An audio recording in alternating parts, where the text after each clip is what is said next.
Friends, तर आपण आता पोहोचलो आहे तुळजापूरमध्ये. आता जस्टच पोहोचलेलो आहे. माझा अवतार तुम्ही बघू शकता. मी झोपेतून उठलेले आहे. असं उमेटिंग सारखं होत होतं म्हणून मी झोपलेली आहे. आता आम्ही दर्शनाला जाणारच आहोत, तर तुम्हाला पण नेतो दर्शनाला. तर चला.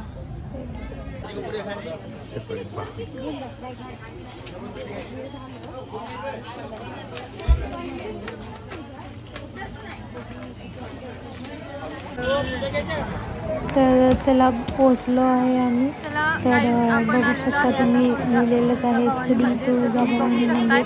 तर व्ह्यू एवढा छान दिसत होता ना, तर मन प्रसन्न होतं. तसे पब्लिक एवढं होते ना, भरपूर म्हणजे भरपूर असं दृश्य होतं. तर मी झूम करून दाखवते बघा. तर बघा कसं दिसत होतं. तर बऱ्यापैकी एवढी पब्लिक आली होती ना, तर बघा खूप पब्लिक होते. तसेच आम्ही देवीला घालाय तर नमस्कार. तर आम्ही देवीसाठी बांगड्यातून घेत होतो.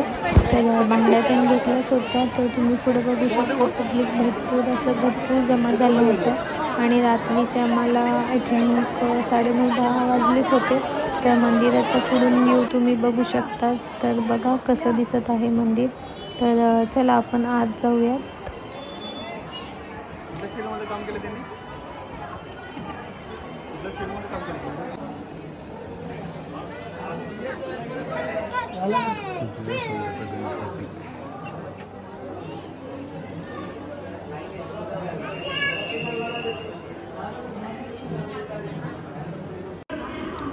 तर आम्हाला वाटलेलं गाईज की बाहेरून वाटलं होतं की गर्दी कमी असेल, पण आतून एवढी गर्दी होते ना. तरी आम्ही संध्याकाळची वेळ होती म्हणून आमचं तरी लवकर दर्शन झालं. नाहीतर इतर टायमाला 4-5 तास लागले असते.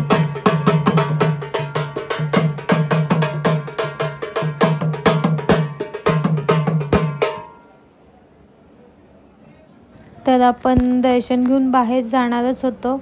तर आपल्याला माहीत असेल तर तुळजाभवानीच्या मागे एक दगड आहे. तर मी पण ट्राय करायचं बोलले पहिल्यांदा, की असं म्हणलं जातं की डाव्या बाजूला दगड फिरला तर नकार असतो आणि मध्ये थांबलं तर प्रयत्नाने होतो. तर माझा दगड कसा फिरला तर तुम्ही बघू शकता. तर माझा दगड फिरलेला आहे उजव्या ठिकाणी. मला एवढा आनंद झाला ना, की असं मानलं जातं भरपूर आहे ना पब्लिक येतं आणि मानतात की बाबांनो हे सत्य आहे. तर मला आता बघू अनुभवानुसार माझं. तर पुढे तुम्ही बघू शकता एका लेडीच्या अंगात आलं होतं. मी पहिल्यांदाच पाहिलं होतं की बाबा असं काहीतरी असतं. तर देवी आहे तरी देव आहे म्हणूनच हे सर्व चाललेलं आहे. तर तुम्ही पुढे बघू शकता. तर मी बांगड्या घालत होते. असं मानलं जातं की इथे येऊन बांगड्या घातल्याच पाहिजे. तर तसेच माझा मित्र बोलत होता की नवरी नटली कालगाई सुपारी फुटली. तर चला जाऊ दे. ते काही चेष्टा करतच असतात माझी सर्व.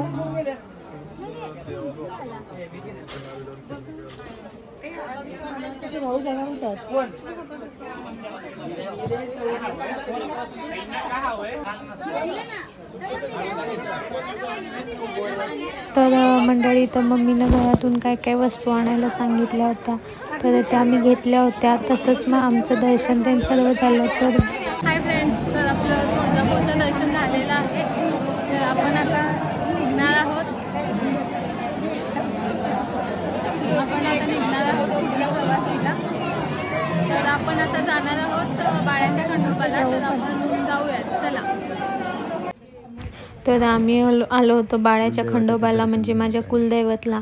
तर आम्हाला वाजले होते गाईज रात्रीचे 1. तर आम्हाला वाटलं, सर्वांनी सांगितलं मंदिर बंद आहे, पण आम्ही सहजच मंदिराच्या इथं पाया पडलो. आणि मी बोलले की देवा एवढ्या लांब येऊन पण तू नाही दर्शन दिलास. तर सहज दरवाजा ढकलताना मंदिर ओपन झालं. तर हे साक्षात चमत्कारच म्हणावं लागेल. तर तुम्ही बघू शकता हे बाळ्याचं खंडोबाचं मंदिर आहे. तुम्ही पण गेला असेल तर कमेंट्समध्ये सांगा. तर व्हिडिओ आवडल्यास लाईक, शेअर, कमेंट, सबस्क्राईब करा. Bye bye.